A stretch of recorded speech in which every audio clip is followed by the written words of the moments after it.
अस्सलाम वालेकुम, मैं हूं नूर और आप देख रहे हैं प्रोग्राम बनाम सरकार। आज के इस प्रोग्राम में हम वुमेन एम्पावरमेंट पे बात करते हैं, जिसमें हम देखते हैं कि बहुत सोशल मीडिया पे तो इससे रिलेटेड बहुत ज़्यादा वीडियोस बनाई जाती हैं, हैशटैग यूज़ की जाती है, इवन के स्पीचेस भी की जाती है। लेकिन जब वुमेन एम्पावरमेंट की बात आती है तो हम ना कहीं सो जाते हैं। तो सोसाइटी कहती है कि अगर औरत को ये हम मुकाम दे देंगे तो पता नहीं कौन सा तूफान आ जाएगा। वुमेन एम्पावरमेंट बेसिकली है क्या?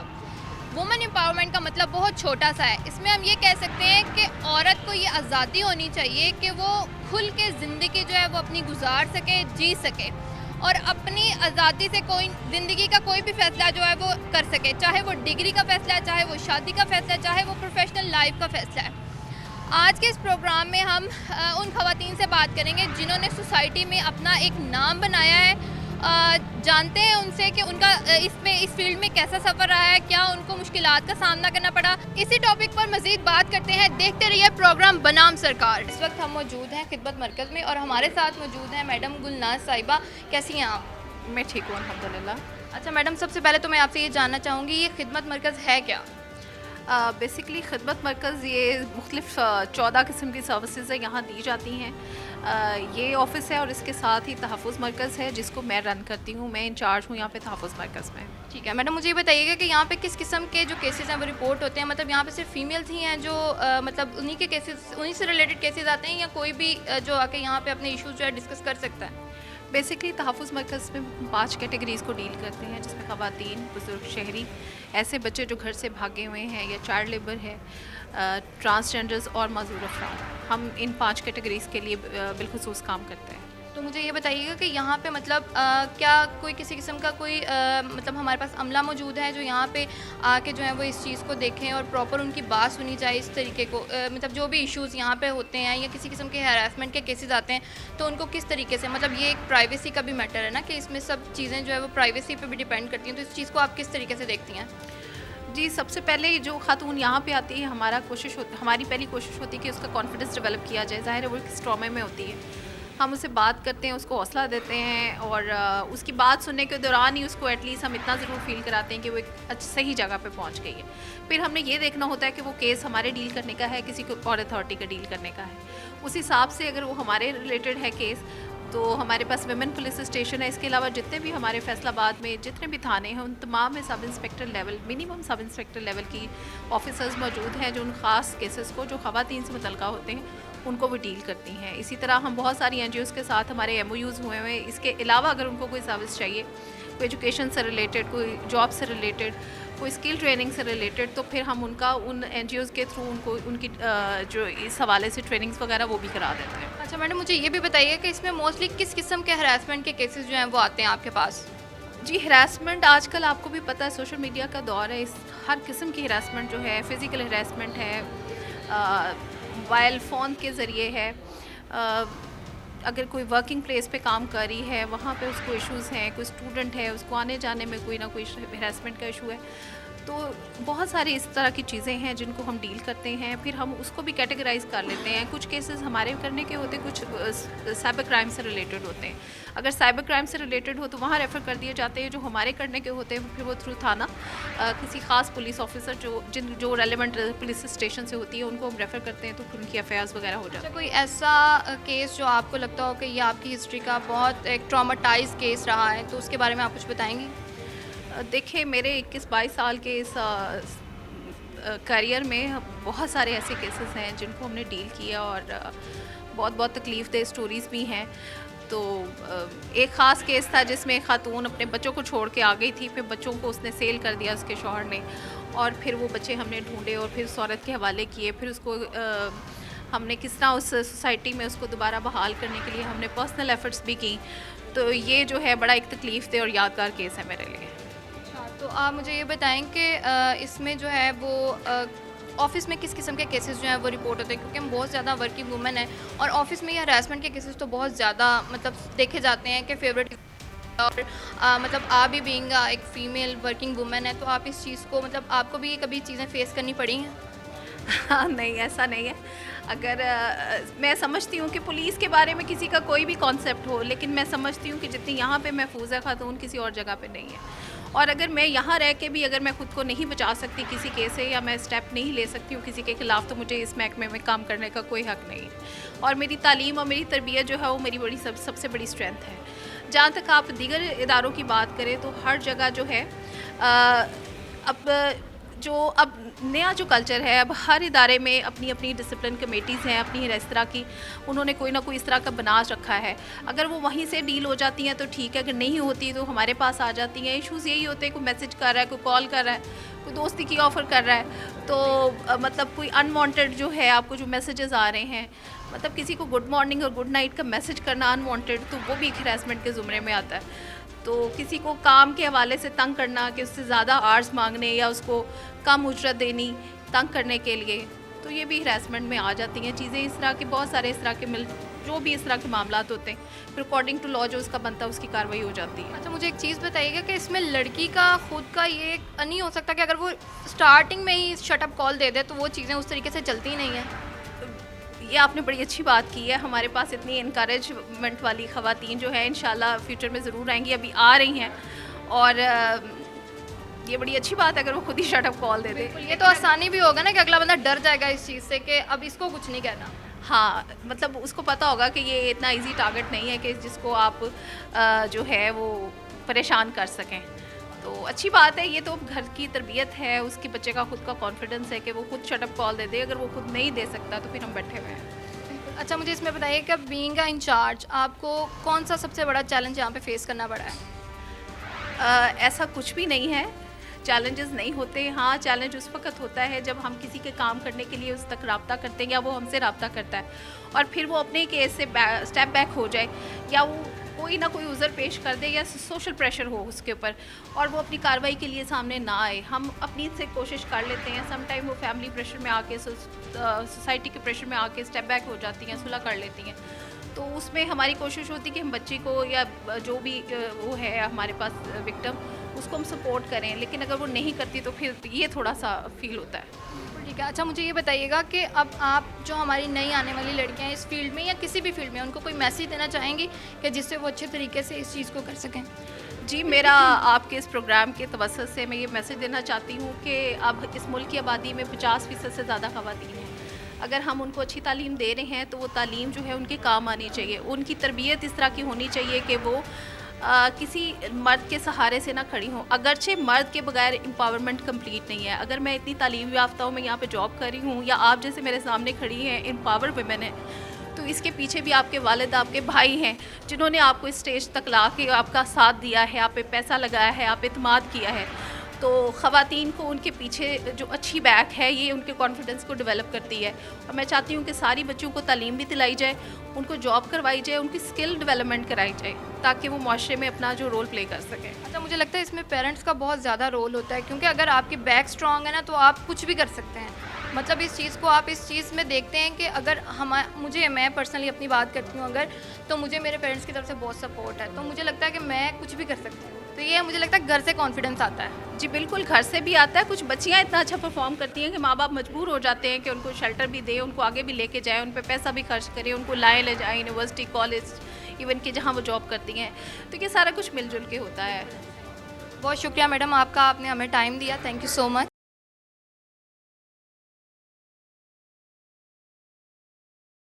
जी, तो मज़ीद बढ़ाते हैं प्रोग्राम को आगे, और अब इस सेगमेंट में जो हम बात करेंगे वो ख़वातीन के हकूक़ के बारे में बात करेंगे। उसके लिए हमारे साथ मौजूद हैं एडवोकेट हाई कोर्ट मुनीबा कमल साहिबा। कैसी हैं मैडम? जी शुक्र अल्लाह का, मैं ठीक हूँ, आप सुनाएं। मैं भी बिल्कुल ठीक हूँ। अच्छा मैडम, मुझे ये बताइएगा कि बहुत से जो है ना बुनियादी हकूक़ औरतों को जो उनके राइट्स हैं उसके बारे में मैं जानना चाहूँगी, क्योंकि बहुत सी ख़वातीन जो हैं वो इस बारे में अवेयर ही नहीं हैं कि उनके पास कौन कौन से राइट्स हैं। इसके बारे में आप क्या कहेंगी? बिस्मिल्लाहिर्रहमानिर्रहीम। First of all rights of women के बारे में जो है कवानीन जो मौजूद हैं उसके बारे में मैं सबसे पहले डिस्कशन करना चाहूँगी कि उनको फैमिली में बहुत ज़्यादा जो हैं वो हकूक़ दिए गए हैं। उसका फैमिली लॉज़ हैं बाकायदा से जो डिटरमिन किए गए हैं, मुरतब किए गए हैं। फैमिली में कोर्ट्स जो हैं उसमें बाकायदा जो हैं वो ख़वातीन को राइट दिए जाते हैं। उनमें जैसे कि उनके पास राइट टू डिवोर्स है, ठीक है। सेकेंडली उसमें आ जाता है अगर आप खुला लेना चाहती हैं, ठीक है, मर्द जो है वो ख़वातीन को जो है वो हुला दे सकते हैं, लेकिन औरत के पास ये राइट है कि वह हुला का केस फ़ाइल करके जो है वो हुला ले सकती है। सेकंड, अगर मर्द जो है वो ख़वातीन को खर्चा नहीं दे रहा तो उसके लिए मेंटेनेंस का केस वो फ़ाइल कर सकते हैं। इसी तरह अगर आप प्रॉपर्टी राइट देखें या इनहेरिटेंस में ख़वातीन को बाकायदा तौर पर हकूक़ दिए गए हैं कि वो अपने जो है प्रॉपर्टी राइट्स जो हैं वो ले सकें, थ्रू अदालत भी ले सकती हैं। वैसे भी अब जैसा कि सीएम साहिबा ने एक न्यू एप्लीकेशन भी मुतारफ़ कराई है और बाकायदा उसमें ये है कि मुतसबे आला के पास भी जाकर जो है आप अपने राइट्स के लिए एप्लीकेशन मूव कर सकते हैं इनहेरिटेंस में, कि आपको विरासत में उसका जो है बुनियादी हकूक़ जो हैं वो दिए जाएं, उसको प्रॉपर्टी डिलीवर की जाए। और पोजेसन की हद तक भी है मेरे पास बहुत से केसेस ऐसे सिविल कोर्ट में भी चल रहे हैं कि जिसमें आप प्रॉपर्टी के लिए केस फाइल कर सकते हैं।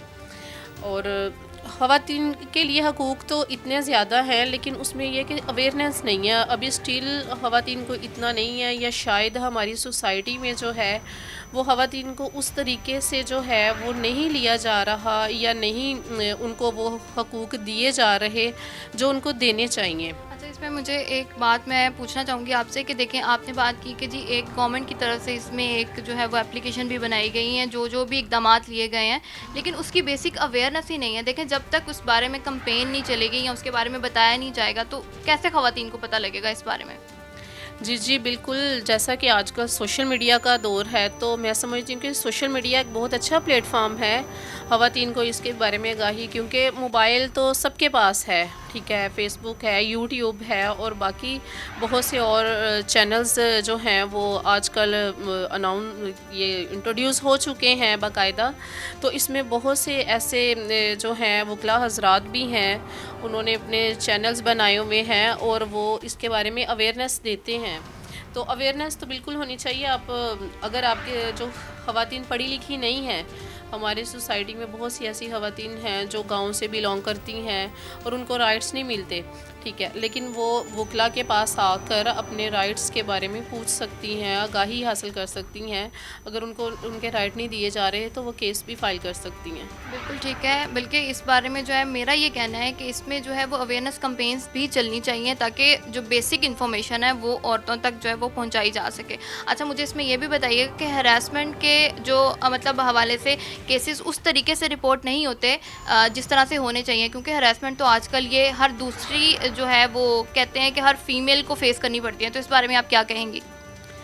हरासमेंट जो है वो मुख्तलिफ़ नौइयत की है, जैसे वर्क प्लेस पे है हरासमेंट है, या घर में बैठे जो है वायलेंस जो है ख़वातीन पर किया जाता है।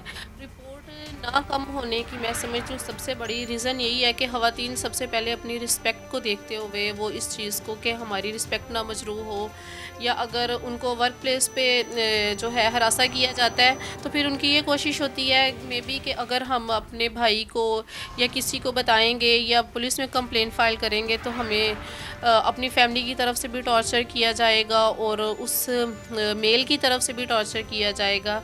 अब जैसे कि सोशल मीडिया पे एक दूसरे के साथ जो है पिक्स वगैरह का दौर है, पिक्स वीडियोस वगैरह लीक आउट कर दी जाती हैं और उसके बाद में उसी को ही टॉर्चर किया जाता है।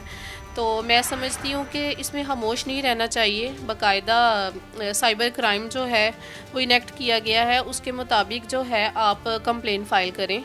ठीक है, मुझे इसमें बताइएगा कि कोई ऐसा केस, जैसे अभी आपने बात की है कि पिक्चर्स वायरल लीक करने का जो है बहुत ज़्यादा इसमें है, तो इसमें कोई ऐसा केस आपने देखा है अभी तक आप अपने करियर में? जी बिल्कुल, मैंने ये केस किया था।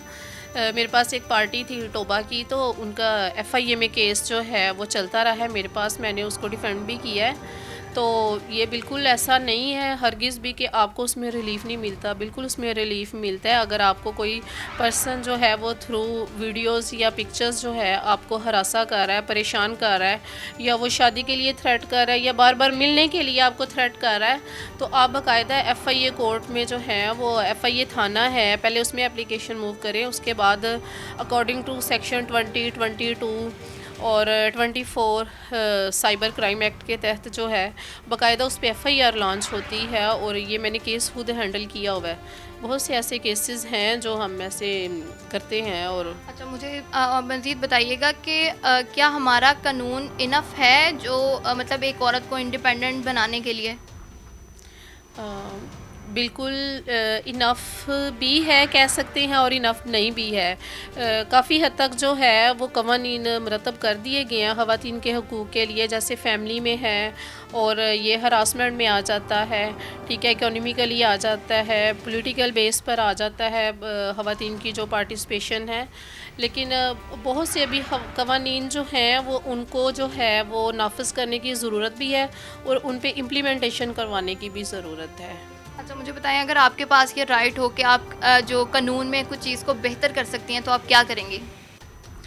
मैं सबसे पहले यही चाहूँगी कि जो पर्सन आपको थ्रू सोशल मीडिया जो है वो ब्लैकमेल करता है, क्योंकि ये जो एक ट्रेंड है ना जो आजकल के लिहाज से मॉडर्न सोसाइटी के हवाले से चल रहा है, जिससे ख़वातीन थ्रेट हो जाती हैं, ब्लैकमेल हो जाती हैं और इतना ज़्यादा वो डिस्करेज हो जाती हैं कि वो घर में छुप के बैठ जाती हैं, बाहर निकलना छोड़ देती हैं, या सम टाइम ऐसे होता है कि उनको अपनी फैमिली के आगे भी शर्मिंदा होना पड़ता है। तो मैं समझती हूँ कि ऐसे जो लोग हैं ना, कम अज़ कम उनके लिए कड़ी से कड़ी सज़ा होनी चाहिए, उनके लिए लाइफ इम्प्रिजनमेंट होनी चाहिए। बिल्कुल ऐसा ही है कि अगर औरतें ही अपने बारे में नहीं मतलब खुद इनिशिएटिव लेंगी या अपना स्टैंड खुद नहीं लेंगी तो जो है किसी भी तरीके से कोई भी आपको सपोर्ट नहीं कर सकेगा। मैडम, आपका बहुत बहुत शुक्रिया, आपने अपना टाइम दिया। मज़ीद प्रोग्राम को आगे बढ़ाते हैं, हमारे साथ रहिए।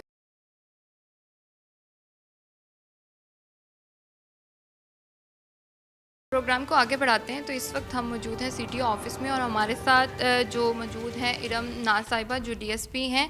इनसे बात करते हैं, जानते हैं कि इनका क्या ख्याल है वुमेन एम्पावरमेंट में। अस्सलाम वालेकुम मैडम। वालेकुम अस्सलाम। कैसी हैं आप? अल्लाह का शुक्र, ठीक ठाक। मैडम, मैं आपसे कुछ सवालात करना चाहूँगी। पहले तो मुझे ये बताइएगा कि आप इस प्रोफेशन में कैसे आई? मुझे इस प्रोफेशन को बचपन से शौक़ था, क्योंकि मेरे फादर इस प्रोफेशन से थे, तो उन्हें देख देख के मेरे अंदर भी शौक़ पैदा हो गया। और दूसरा ये कि सर्विंग फॉर मैन का, जो कि हर बंदे की ख्वाहिश होता है, मेरी भी ख्वाहिश ये थी कि मैं जब करूँ तो लोगों के लिए अच्छा और बेहतरीन करूँ, इसलिए मैं इस प्रोफेशन में। मुझे ये बताइए कि आप बीइंग अ फीमेल मतलब आप प्रोफेशनल और पर्सनल लाइफ को दोनों को कैसे मैनेज करती हैं? क्या ये मुश्किल होता है? बिल्कुल बहुत टफ है। बाज़ों का ये होता है कि मेरे घर और बच्चे इग्नोर भी हो जाते हैं और मैं प्रोफेशनल लाइफ को ज़्यादा टाइम दे जाते हैं, और बाज़ों का ये भी होता है कि इन दोनों के मैनेज करने के चक्कर में अपनी ज़ात भी इग्नोर हो जाती है। अच्छा, मुझे ये बताइएगा कि आपको इस फील्ड में सबसे बड़ा चैलेंज कौन सा फेस करना पड़ा? मुझे इस फील्ड में सबसे बड़ा चैलेंज यही फेस करना पड़ा कि लोगों के बिहेव को समझना और उसके मुताबिक उनको डील करना। और बातों का ये होता है कि कुछ लोग जो होते हैं वो बाय फेस और होते हैं, जबकि उनको जब वर्कआउट करते हैं उन पर या उनको हम देखते हैं अंदर से, तो उनका रवैया और उनके अंदर कुछ और होता है। और ये दोनों चीज़ जब इख्तलाफात का शिकार हो जाते हैं तो ये इन चीज़ों को चाहिए हमारे चैलेंजेस का बायस बनती है। हम इसमें हम ये भी कह सकते हैं ना कि ये एक मुनाफ़िकत ही है कि मतलब आप मुंह पे कुछ हैं और पीछे कुछ हैं। बिल्कुल ऐसे मैंने मुनाफिकत वाकई बहुत ज़्यादा फेस की, और मैं हैरान हो जाती हूँ कि वो लोग जो इनोसेंट होते हैं उनमें कितनी ज़्यादा मुनाफिकत। बिल्कुल ऐसा ही है कि मतलब वो मुंह पे बिल्कुल ही मीठे हुए होते हैं और पीछे से वही आपकी जड़ें भी काट रहे होते हैं। बिल्कुल ऐसा ही है, और ये चीज़ हम लोग बहुत ज़्यादा फेस करें, ख़ास तौर पे जो फीमेल्स हैं, ये पुलिस में जितने भी लेडीज़ हैं, ये वैसे पुलिस फोर्स, हम लोग ये चीज़ बहुत ज़्यादा फेस कर रहे हैं। और दूसरा ये कि ये चीज़ बजाय कम होने की बढ़ती जा रही है। अच्छा, मुझे ये बताइएगा कि जैसे आजकल ट्रैफिक रूल्स को फॉलो करने का बहुत ज़्यादा ट्रेंड है कि ये रूल्स फॉलो करने हैं, तो मैं इसमें ये जानना चाहती हूँ कि इसमें ख़वातीन की कितनी रेशो है कि वो जो है ट्रैफिक रूल्स को फॉलो करें, क्योंकि इतनी मेजॉरिटी तो है नहीं जो ड्राइविंग करती हैं फ़ीमेल्स, तो उनके लिए तो रूल्स फॉलो करना आसान भी है। तो क्या कहती हैं इसके बारे में आप? हाँ बिल्कुल ठीक कह रही हैं, मैं आपके साथ एग्री करती हूँ, लेकिन कुछ लेडीज़ ऐसी हैं, 30 to 35% लेडीज़ हैं जो कि कोशिश करते हैं कि हम ट्रैफिक के बहाव में उसका हिस्सा बने, और वो चलाती भी है, ड्राइविंग भी करती हैं। और हमारे जो कम उम्र बच्ची हैं वो चला रही हैं स्कूटीज़ वगैरह, तो इसमें ये होता है कि कुछ बच्चियाँ घबरा जाती हैं, परेशान हो जाती हैं रोड पे आके ना, तो हमारी कोशिश होती है कि हम उन्हें सपोर्ट करें। लेकिन कुछ लेडीज़ ऐसे को प्रोफेशनल होते हुए तो बजाय से वो सिग्नल्स एंड वायलेशंस को वो ख़त्म करें और उसको फॉलो करें, रूल्स एंड रेगुलेशंस को, तो वो भी अटक जाते हैं। तो फिर दुख होता है कि आप एक फ़ीमेल, और फीमेल को तो बहुत मोहतात अंदाज में ड्राइविंग करनी चाहिए। बिल्कुल ऐसा ही है। और इसमें देखें एक फ़ीमेल की नेचर में भी ये चीज़ होनी चाहिए कि अगर आपको पता लग गया है कि ये कोई रूल है या किसी भी बारे में बात अगर हम करते हैं तो फ़ीमेल उस चीज़ को ज़्यादा जल्दी अंडरस्टैंड करती है, लेकिन ऐसा नहीं होता। अक्सर केसेस में फ़ीमेल जो है वो भी ज़िद पे आ जाती है कि नहीं भाई हमने तो कुछ नहीं करना। बिल्कुल ऐसे ही है, कुछ मामलात में वाकई फ़ीमेल्स ऐसा कर जाती हैं, लेकिन ज़्यादातर जो है ना 35% में से तकरीबन 30% जो लेडीज़ हैं वो रूल्स एंड रेगुलेशंस को बहुत अच्छे तरीके से फॉलो करती हैं, लेकिन कुछ नहीं कर सकते या पता नहीं शायद वो करना नहीं चाहते। अच्छा, मुझे ये बताइएगा कि जिस फील्ड में अब ट्रैफिक पुलिस में जो है वो ख़वातीन के लिए किस किस्म मतलब कोटे की बात करते हैं हमें, तो कितना कोटा है, मतलब किस तरीके से वो इसमें अप्लाई कर सकती हैं और कैसी वैकेंसीज आती हैं और क्या इसका जो है सारा प्रोसीजर होता है? 70% तो मेल्स होते हैं और तकरीबन 25%, पहले तो 10% था कोटा, तो अब इन्होंने 20 से 25% कर दिया है। और फीमेल्स ने हर जगह ख़ुद को साबित भी किया है, अपनी क़ियादत से, अपनी सलाहियतों से ख़ुद को साबित किया है। कुछ सिनफ़े नाजुक नहीं, सिनफ़े आन भी हैं। बिल्कुल ऐसा ही है। तो इसमें ट्रेनिंग सेशंस होते हैं उनके पहले इस फील्ड में आने के लिए, या इसको किस तरीके से मतलब उनको पहले ट्रेनिंग दी जाती है? बिल्कुल जैसे मेल्स की ट्रेनिंग होती है बिल्कुल वैसे ही ना ट्रेनिंग दी जाती है और सेम कैटेगरी पे रखा जाता है। ये नहीं है कि ये फ़ीमेल है और उससे कोई एडवांटेज होगा, ऐसा कुछ नहीं है। कंपैरेटिवली इनकी ट्रेनिंग की जाती है और कंपैरेटिवली इन्हें चलाया जाता है, उनमें जो बेस्ट होता है फिर उनके लिए नया अमल तैयार किया जाता है। बिल्कुल ठीक है मैडम। मुझे एक और बात बताइएगा कि जैसे अब ट्रैफिक में जो मतलब रोड पे गाड़ियाँ चल रही हैं, बाइक्स का पहले कोई रुझान नहीं था यहाँ पे, लेकिन अब फीमेल्स फैसलाबाद में भी काफ़ी, लाहौर में तो कॉमन था और बाकी शहरों में भी ऐसे था, लेकिन फैसलाबाद में अब जो है वो इस चीज़ को देखा जा रहा है और बाइक्स बहुत ज़्यादा चलाई जा रही हैं। तो इसमें कभी कोई हरासमेंट या लोग खड़े होकर देखने लग जाते हैं, अच्छा ये लड़की जो है गाड़ी चला रही है या बाइक चला रही है, तो कभी ऐसा कोई केस रिपोर्ट हुआ है? बिल्कुल होते हैं ऐसे केस, लेकिन मैं लेडीज़ को यही पैगाम दूंगी और आपको भी ना कि जो भी लेडीज़ बाइक चलाती हैं आप अपनी विल पावर को इतना स्ट्रॉन्ग कर लें कि कोई आपको मेल देख रहा आप उसकी परवाह मत करें। अगर आप इस चीज़ पे फॉलो करना शुरू या इस चीज़ को आप ले आएंगे कि नहीं ये लोग हमें देख रहे हैं और फिर आप खुद भी तज़हीक का निशाना बनेगी और फिर आपकी तवज्जो हट जाएगी, उस तवज्जो हटने की वजह से नुकसान कर बैठते हैं। मुझे लगता है कि आपके फेस पे ही वो कॉन्फिडेंस होना चाहिए और वो जो एक होता है ना कि मतलब सामने वाले को बात करने से पहले भी डरना चाहिए कि अगर इससे बात की तो बस यहाँ से कुछ आएगा। बिल्कुल ऐसे विल पावर स्ट्रॉन्ग होगी ना तो किसी की जरूरत नहीं होती, और एक फ़ीमेल को जब बाहर निकलती है ना तो उसे खुद को इतना स्ट्रॉन्ग कर लेना चाहिए कि लोग बात करते हुए उससे घबराएं ज़रूर। बिल्कुल ऐसा ही है। अच्छा, मुझे ये बताएं कि वुमेन एम्पावरमेंट पे आप क्या कहना चाहेंगी, हमारी गर्ल्स को, जो नई जनरेशन उसके बारे में क्या कहना चाहेंगी उन्हें? मैं वुमेन एम्पावरमेंट पे ये बात करना चाहती हूँ कि चंद लेडीज़ जो हमारी जितनी भी लेडीज़ हैं, क्योंकि उन लोगों ने हमारी लेडीज़ ने खुद को प्रूफ किया हर जगह पे और इदारों में प्रूफ किया है, प्रोफेशनलिज्म में माशाल्लाह अपनी क़ियादत से प्रूफ किया है और उन्होंने साबित किया है कि जो लेडीज़ हैं ये जहाँ भी जाएंगी ना ये बेहतरीन तरीके से काम कर सकती हैं। और मैं चाहती हूँ कि जो लेडीज़ प्रोफेशनल हैं या अगर वो कोई भी काम कर रही हैं तो उन्हें इन मामलात में और अपनी क़ियादत के लिहाज से सबसे आगे आना चाहिए ताकि उनके लिए आसानियाँ हों और अल्लाह करे कि हमारी जितनी भी लेडीज़ हैं जो इस वक्त हमारे माशरे का हिस्सा है उन सब के लिए ये जो चैलेंजेस हैं उनको फेस करने में भी उनको आसानी और उनको ये प्रॉब्लम्स कभी भी ना आए और उनको ये किसी सूरत महसूस ना हो कि हम किसी से कम हैं, क्योंकि लेडीज़ अगर सिनफ़ नाजुक है तो सिनफ़ अहम ज़रूर है। बिल्कुल ऐसा ही है कि औरत को ख़ुद के लिए जो है वो स्टैंड लेना बहुत आना चाहिए और इसमें एक ये चीज़ भी आती है कि हमें जो है ना ये कॉन्फिडेंस घर से भी मिलता है। अगर हमें मतलब आपने मुझे बताया कि जैसे आपके फ़ादर, जब हम ऑफ द कैमरा बात कर रहे थे तो आपने बताया था कि आपके फ़ादर ने जो था कि इस चीज़ को किया कि अगर आपका शौक़ है तो आपको करना चाहिए, मतलब एक फैमिली सपोर्ट बहुत ज़रूरी है इस चीज़ में। मेरे ससुराल और मेरे हस्बैंड के सपोर्ट में तो आपके हस्बैंड इस मामले में मुझे लगता है काफ़ी सपोर्टिव है, तभी तो आप माशाल्लाह यहाँ पे सर्व कर रही हैं। बिल्कुल ऐसे मेरे हस्बैंड मेरे लिए बहुत सपोर्टिव हैं, उनकी गाइडलाइन बाज़ों का मैं खुद भी होता है कि मुझसे नहीं कोई का स्टेप ऐसा उठाया जाता तो उनकी जो गाइडलाइन होती है वो मेरे साथ होती है अल्हम्दुलिल्लाह, और अल्लाह का शुक्र है कि उनकी वजह से मैं आज स्टेज पे हूँ। जी मैडम, बहुत बहुत शुक्रिया आपका, आपने हमारे लिए टाइम निकाला और बढ़ाते हैं मज़ीद प्रोग्राम को आगे और इस पे और मज़ीद बात करते हैं।